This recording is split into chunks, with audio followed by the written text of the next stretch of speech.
Hi everyone, আমি দেবদীপ আর আজকে চলো আর একটা বৃষ্টি ভেজা দিনের গল্প শুরু করি। না মানে যেভাবে সকাল থেকে বৃষ্টি শুরু হয়েছিল তাতে ভেবেছিলাম আজকের দিনটা পুরো নষ্ট যাবে। আর যেহেতু আমাদের নিউ বিজনেসটা স্টার্ট হওয়ার একদম মুখে, তাই একটা দিনও আমরা নষ্ট করতে চাই না। উইথ প্রপার প্ল্যানিং একটু একটু করে আমরা আমাদের কাজগুলোকে র্যাপ আপ করার চেষ্টা করছি, যাতে শেষ মুহূর্তে গিয়ে শুরু করার সময় আর কোনো কিছু বাকি না থাকে। যাই হোক, আজকে দুটো কাজ নিয়ে আমরা প্ল্যানেট গিয়েছিলাম। একটা হচ্ছে কাকিমার জন্য অফিসে বর্ষার পরার জুতো কেনা, আর দুই হচ্ছে আমাদের নতুন বিজনেসের জন্য কিছু ইকুইপমেন্ট নেওয়া। কিন্তু সেসব ভুলে সুকন্যা প্ল্যানেটে পৌঁছে প্রথমে জাম খাচ্ছে, পরে ক্লিপ কিনছে, তারপরে কাঁচের চুড়ির দোকানে ঘুরছে, এইসবই হচ্ছে।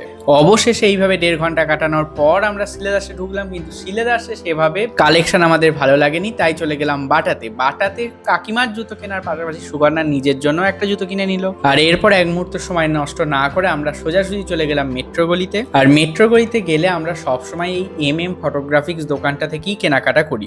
তো বেসিক্যালি সেখান থেকেই আমরা আমাদের প্রয়োজনীয় যা যা জিনিস দরকার ছিল সেগুলো ভালো করে চেক করে কিনে নিলাম। আর এইবার আমাদের সাথে যা ঘটলো সেটা আমরা ভাবতেও পারিনি। বাসে প্ল্যানেট থেকে শিয়ালদার দূরত্ব মেরে কেটে ওই 20-25 মিনিট, কিন্তু ঝড় বৃষ্টিতে রাস্তায় গাছ পড়ে যায়, সেই রাস্তা আমাদের অতিক্রম করতে লাগলো পাক্কা 1.5 ঘন্টা। আর ঠাঁই দাঁড়িয়ে থাকার জন্য আমার অবস্থা কাহিল, আর তাই ব্লগটা এখানেই শেষ করলাম।